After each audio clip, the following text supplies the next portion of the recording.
This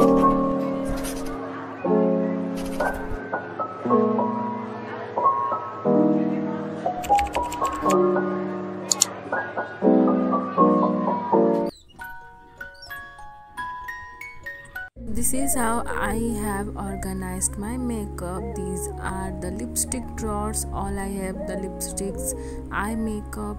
These are my foundations, face powder, concealer, all face product. These are my eye and face product, and this is what it looks like, my vanity, that we will going to reorganize it in a better way. And these are all the trash that is going to the dustbin.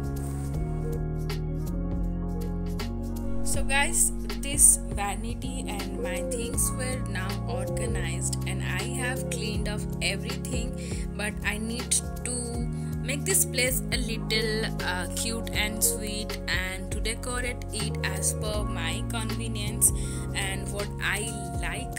So let me show you that these are some things that I want to put it here, and I will going to reorganize this thing. And these are my makeup drawer that are fully organized right now, and I will going to do another separate video of my entire makeup collection, so stay tuned for that.